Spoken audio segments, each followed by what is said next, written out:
बिस्मिल्लाहिर्रहमानिर्रहीम। नन دی ویډیو کې زه درته ښیم چې بغیر د وی پی این اپلیکیشن نه تاسو خپل وی پی این څنګه جوړولی شو.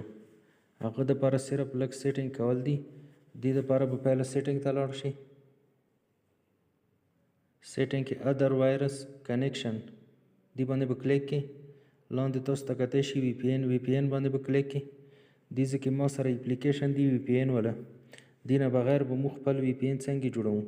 پاسه تاسو ته کتی شي پلس نشان باندې به کلیک کړئ. نیم کې به وی پی این ورکړئ او لاندې وی پی این ټایپ کې به L2TP IPsec PSK دې باندې به کلیک کړئ. لاندې به لاړ شئ. IP پری شیر کی دې کې به وی پی این ورکړئ. بیا لاندې لاړ شه فارورډینګ راوټ دې کې به 0.0.0.0/0 ورکړئ.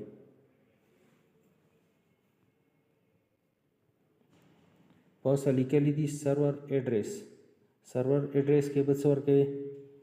سرور ایډریس دپاره به ګوګل کروم ته لاړ شئ.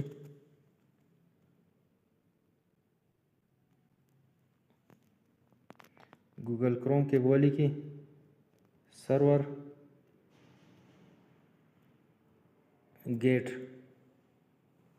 دې باندې به کلیک کړئ. د پهله کوم ویب سایټ دی دې باندې به کلیک کړئ.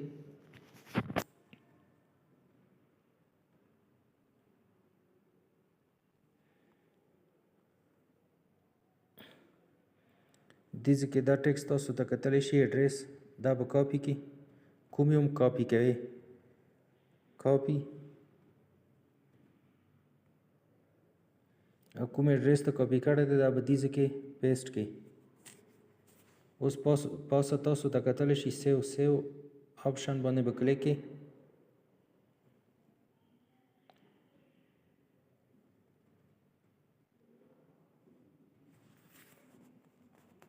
وی پی این دا تاسو کتلی شو وی پی این مو سره جوړ شو. اوس به دا څنګه کنیکټ کوئ. پاسه به وی پی این یوزر نیم کې به وی پی این ولیکئ. پاسورډ کې به هم وی پی این ولیکئ. کنیکټډ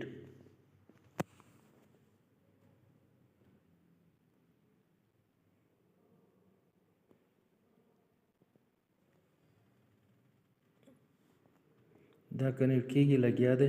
کنیکټ شو. کنیکټډ تاسو ته کتلی شي. دا ګورئ اینډرایډ سیسټم وی پی این ایکټیویټډ کنیکټډ ټو وی پی این.